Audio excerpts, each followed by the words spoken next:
Regina, as we said in the bio, is a nonfiction piece of history work that looks at what would have happened if the daughters had inherited instead of the sons the throne of England.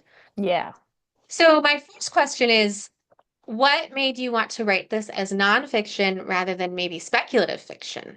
I think it started off because I'm a medievalist by trade, which people are often quite surprised by because I haven't written tons of medieval. I do have a very short medieval series, but mostly I stick to Regency and Victorian. But my master's is in medieval studies, and there are a lot of medieval princesses who did absolutely wild things. Wild, and like would be wild now. So there was a princess who stripped naked in a noble court to prove she didn't have leprosy. There was a princess who wrote angry letters to her parents demanding that she can have sex with her husband because she was being forbidden from doing so.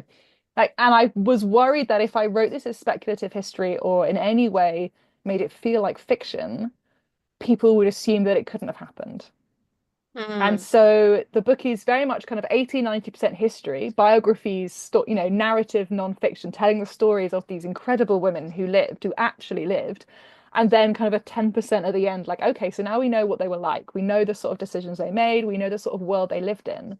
If they'd been the queen, here is my thoughts as a historian, and also as a storyteller and someone who has studied and examined people and personalities and characters and decision making. This is what I reckon might have happened. And I'm very clear what is history and what is speculation, because that's quite important to me. Yeah, no, that's really, really interesting. And I love there is so much in history that we like wouldn't believe is true. So I love that you're Hmm. unearthing these stories and centering the female narratives that we don't hear very often. So I do a lot of research for my fiction and I love it. I take a lot of notes, all of that, but I also really enjoy not having to be accountable. So like I don't have to cite my sources in footnotes or Hmm. whatever. So I'm curious about your research process for your fiction versus your nonfiction. Did you have to make a big sea change to approach this nonfiction book? Yes. So my undergrad was history and English joint honours. And then my master's was medieval studies, which was, I guess, a collaborative master's course through all the departments. So history, history of art, languages, Latin, paleography, archaeology, all the, so really, really exciting, really lovely. But I am, as people can probably tell from my delightful accent, I am British. I grew up in Canterbury. I studied at York. I've lived outside Bath. I'm now outside just, well, within London. So I have lived in a lot of the places that I write about. And because I love Jane Austen and I've read a lot of historical romance and I do a lot of narrative nonfiction reading, and I always have done, it's going to sound terrible. I don't do a lot of research for my historical romances anymore because I know it. And that sounds really arrogant, but there's only so many times I can read about when certain kings lived. And I don't need to read about what Bath looked like in the Regency era because I lived round the corner from there for 6 years and it looks exactly the same. So it my my research process is more about ensuring that my characters have strong enough conflict and I'm making sure that my scenes vary in terms of location and that not every scene happens at a ball and not every scene only has these characters. Moving from that to nonfiction was a huge step change because I last finished academia over a decade ago, which I loved, but that it's a long time to not be doing that.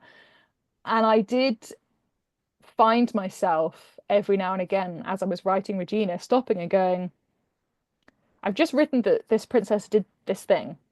Is that because I imagined that they would do that? Is that because I've read it somewhere else? Because it's not in my notes. So where have I got that from? Did I read it in my master's research? And I get out all my master's notes. I'm looking through those. Did I read it in any of my narrative nonfictions? I'm checking those, because what I never wanted to do was mislead people. There was a Hmm. very clear demarcation. This section's history and this small section is speculation. But there were things that I had clearly remembered and absorbed that reads like fiction. Like, for example, eyeglasses arrived in England around 1200, 1250, but the fork didn't until 1600. Wow.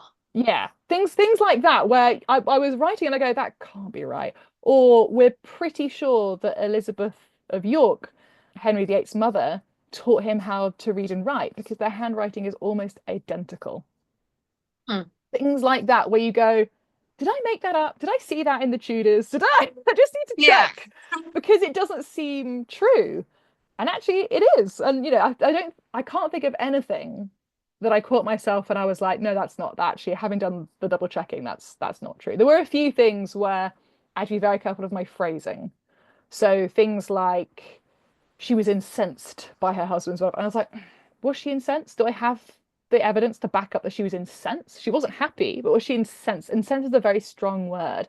And in Yeah. fiction, my characters can do whatever I want. But when I'm retelling a story from history, I had to be very careful that I wasn't exaggerating anything for dramatic effect, which was really hard, hand on heart. It was really difficult. Yeah, I would think so, especially since we are in the trade of fiction and really getting Mm, into people's emotions and getting that on the page to then have to yeah. back off. And in that situation, I'd be incensed. So it's, Right. you have to be very careful that you're not projecting on, so and so from the 1300s or the 1800s, because I think, well, I'd be incensed, but actually, would a Stuart princess be incensed? She'd probably be used to that sort of behavior, living in that, restoration court. She might not like it, but she probably wasn't incensed. That's probably me being offended on her behalf.